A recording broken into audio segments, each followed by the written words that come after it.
the protests were there. I did video on it for those of you who watched. And again, now after the protest got consistently of 3 days? Yeah, then tukakuja na something that came in, of which ilikuwa inauguration of the so-called dictator Samia Suluhu, of which I'm sorry, she won election with almost 98% of the vote casted in Tanzania. Back now, there is now something that called legitimacy. You know, as a president, for you to ensure power, other presidents of other countries should now come out to do what? To congratulate you and again to show that at least you have won that election so that you can enjoy that power. But now, that's not what we are going to talk about in this podcast today. There is something that it has really caught my attention. It was trending on Twitter right from yesterday and today. There are some of the pictures that are coming right from Tanzania. According to human rights, zile picha si picha za kupendeza kabisa. The dark scene that happened in Tanzania, the moment internet cracked down and the moment media freedom was infringed in that country.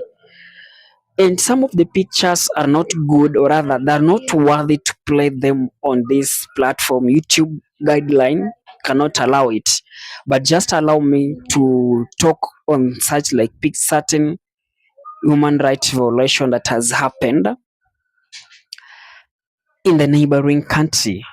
Tukianza with the live of which killings, according to the Chadema party, the opposition party, there were like roughly around 3,000 people were shot with police.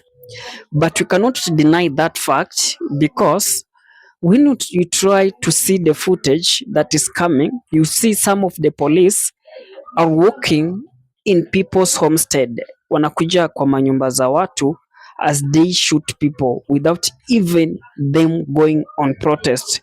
So the question is, if that was so worse in villages, what about those people who went on road? Or rather, what about those people who are now on streets demonstrating? It might be worse than what you have been seeing circulating in social media. Then there is something that killings were massive, and I think it's now high time that people should investigate what really happened there. And if now,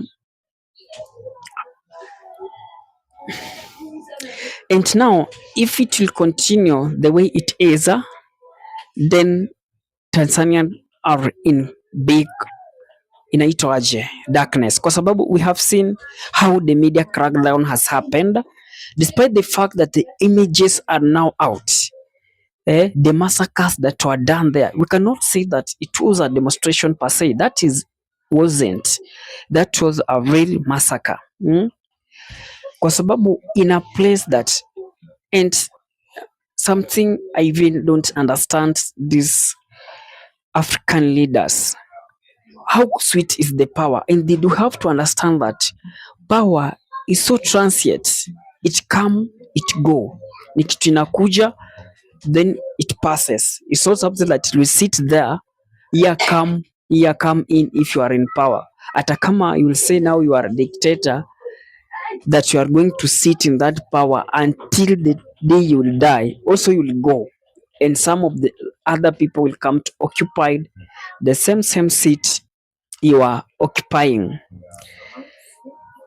After now the so-called the massacre that was happened behind the darkness, no media, I may even tend to think that some part of the electricities were cut short, kwa sababu all those things to happen in dark daylight is something that it's against humanity. Leave alone that. Let's just leave alone that and now come to after all those killings, after all those massacres that has happened, for those of you have X account, you can just go to Twitter and see how it is trending. Some pictures that I cannot actually play them on this.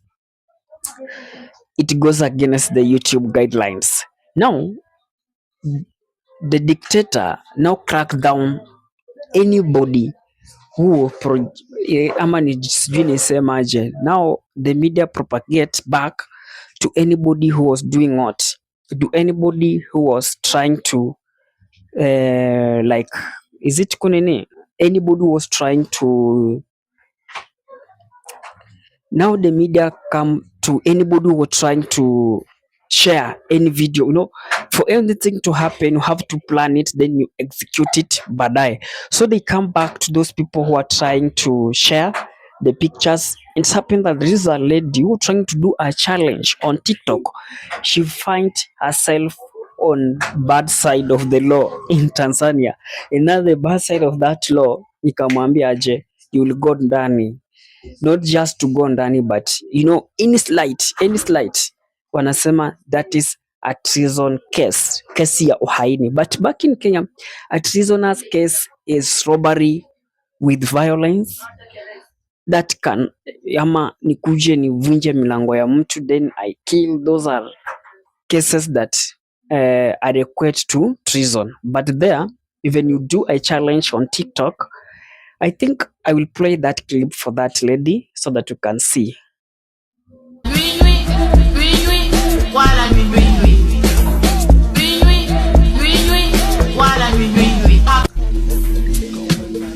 Rais Samia ni watu wa hofu kwamba hakutakuwa na nywinywi.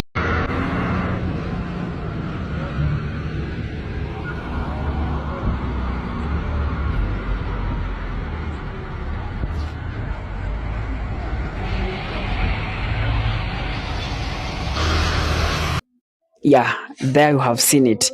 Just a challenge. And this challenge, I remember that when the gens they were piling pressure on Mama Samia, Mama Samia comes on akakuja, then akasema there will be no any as you have seen that clip that I've just played for you. So it come up akasema there will be no anything pertaining such and people are not going to do what, to accept. So akasema the maandamano itakuwa kwenda wapi, kupiga kura pekee. But sasa ikabadilika ikakuwa maandamano siku 3. So hiyo ni ile challenge ya kwa mtandao wa TikTok ambayo alipiga baadaye kabla wafanye nini, kabla kifike kiwango ambacho kilifika. And again, let's wait and see, kwa sababu the good thing is the legitimacy of the dictator is on question. Most of African presidents are not even willing to associate with her. Recently, in South Africa, during the SADC meeting, I see the Cyril Ramaphosa, the president there, did something that actually really embarrasses the so-called Samia. He mentioned all the presidents that were in attendance, and all the cabinet prime minister were there. And Ramaphosa went ahead and ignore the name of dictator. That's nice. And again, there was a meeting of that was taking place here in Nairobi. The former president, I'm forgetting the name of where he is. He just speak publicly that he cannot endorse what really happened. Nobody in Africa has ever passed election in such percentage. And still Kasongo, at the time he was on, was it Al Jazeera? Yeah, talk with Al Jazeera. When he was on Al Jazeera, he really also questioned and said that democracy must be respected in that manner, meaning that akamweka chini ya bed, throw him under the bus.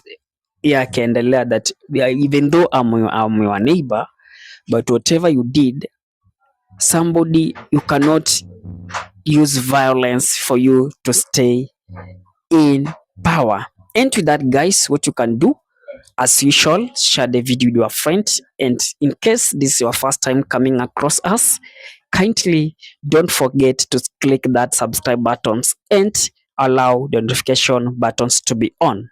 Whenever we shall producing a video like this one, automatically YouTube will be giving you a notification. And with that, guys, bye bye.